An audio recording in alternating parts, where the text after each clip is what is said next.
There gets to be a point. There gets to be a point where things get thrown out of the proverbial window. There gets to be a point to where we reach a certain type of rage. We reach a certain point. Everyone's got a breaking point. And I have reached mine.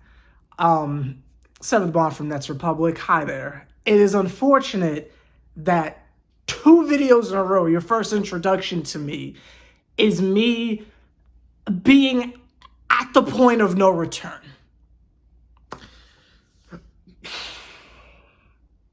Okay. I want everyone to remember before I go any further with this video, Sever the Bond is not the enemy here. Sever the Bond is simply the messenger telling you what we're sitting through. I am not the enemy here. I don't know if you'll feel that way at the end of the video, but it is what it is. Let's take the kid gloves off. Let's take the professional terms, the X's and O's, if you will. We're going to do nothing but use the eye test for the rest of this video. It's not going to be pretty. It's not going to be positive. But quite frankly, after we all just sat through 2 hours of that, where we could have been doing anything else with our time, I got to be honest with you, I don't feel bad for the things I'm about to say in this video. So I just want everyone to know ahead of time, is what it is. Feel how you feel. But in advance, I said what I said. We made jokes that it was possible Ja Morant was going to slap us around. When I saw that we were wearing the City Edition uniforms, those throwback jersey, I said jokingly to myself, oh, the ones that are cursed, the ones we never win in, oh, that's an L. I said that as a joke. I did not expect us to be slaughtered by the Grizzlies tonight. We have James Harden and Kevin Durant on the same team, and we can't beat the Grizzlies. Not only have we lost 3 consecutive games to bums. No one wants to say it. No one wants to go there, but I'm going to hit my Chris Brown. I don't want to go there, but I guess I got to go there. We're losing to bums. There is no reason why we can't beat teams like this. There's just no reason. And in fact, the teams we've been losing to are so irrelevant. I got to be honest with you. I'm having trouble remembering who we just played. Who do we even play? The Sixers, I remember that, but who did we just lose to? These teams are so irrelevant and poo-poo and garbage. I don't even remember them. I don't even remember who we played last. Oh, the Clippers. The Clippers with no Paul George and Kawhi. Bums. We're losing to bums. And shout out Ja Morant. Shout out Steven Adams. That's the extent of me knowing who these individuals are on that team. Shout out to them. They're making a nice little push in the Western Conference, and that's great. That's cute. That's incredible. Good for them. I love that for them. I love that for them. I do. I love that for them. However, we are championship contenders, and I'm going to bring it back to this. We have Kevin Durant and James Harden on the team. There is no reason why. Like, if it was a close game and we just did it, I would have did the a dub as a dub rollout and just moved on with my life. But we're losing to bums.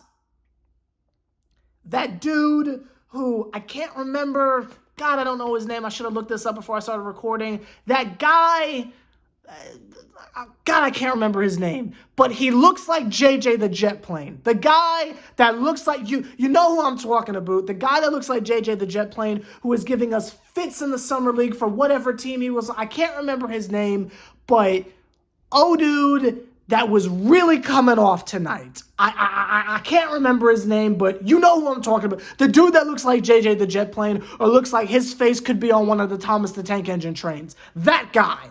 That's always talking all that stuff, and his calling card is hustle. He's a bum. Needs to be said.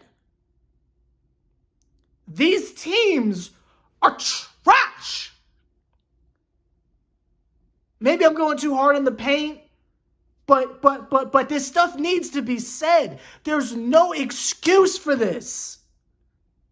Last game, believe it or not, I was taking it easy.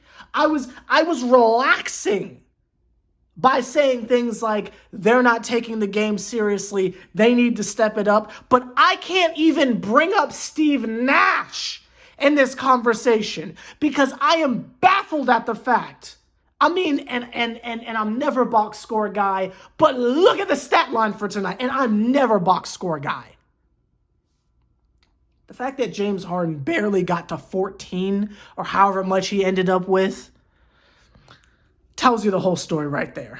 The fact that Kevin Durant on 8 of like 23 or something like that, like it's cool that he was being a little bit more aggressive, but let's play a little game I like to call, when was the last time KD took a shot and you said, oh, that's going in? Let's get more specific with it. When was the last time Kevin Durant took a three-pointer and you said, oh, that's going in? When was the last time? When Patty Mills misses, it's like, oh my God, Patty's having an off night. And I know it sounds like I'm killing them, but I am. This is game number 3 in a row. When they lose one sporadically here and there, it is what it is. But there is no excuse for this. They went into this game angry. They went into this game upset. You got embarrassed by the Sixers. You got embarrassed by the Reggie Jackson and Buff Dude. Why can't I remember people's names today? That's how like gone I am right now. I can't even remember names anymore. Eric Bledsoe. And then he gets slapped around by John Morant and Theodore the Tugboat.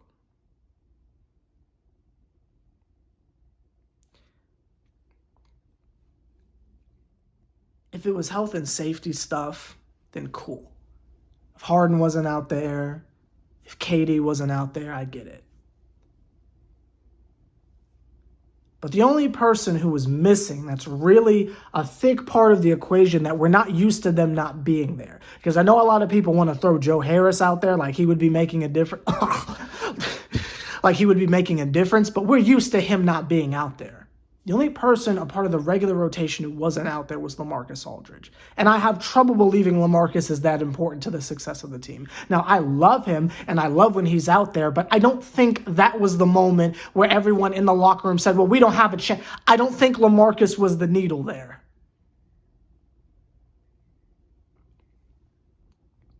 And this is when my frustration starts to take over. Because it's one thing if they're just not taking games seriously, but this inability to close and choke 3 games in a row now is starting to bother me. Because we have, not including Kyrie because he's not with the team yet, but we have 2 of the best players in the entire league. Not a collection of swell role players and one like emerging all-star. We're not the other New York team.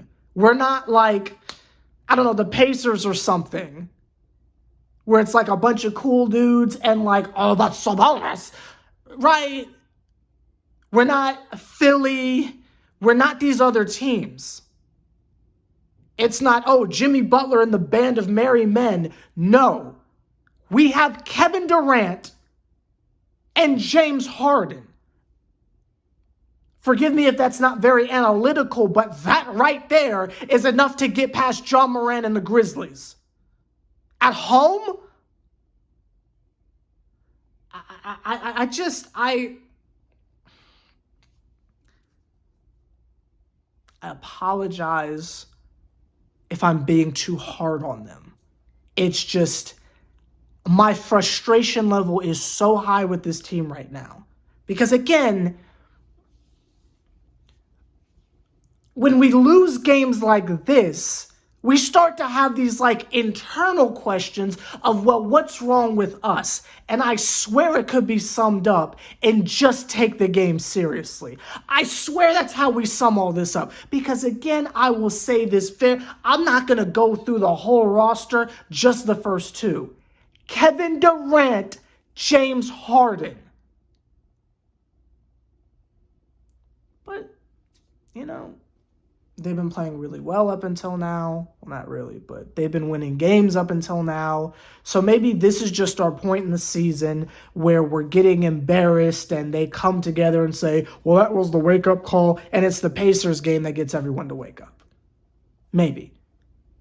Because every season something like this happens. You look to last season, it was like that back-to-back with the Cavs where it's like, okay, what's going on with the team? And then they just woke up and started slaughtering people. So maybe this is what it takes. Maybe this is our moment in the documentary at the end of the season where it's like we had gotten as low as we can possibly go, and then from there it was smooth sailing. Maybe that's what that, maybe we're living in that moment right now where this is like so embarrassing for them that they have to turn it around.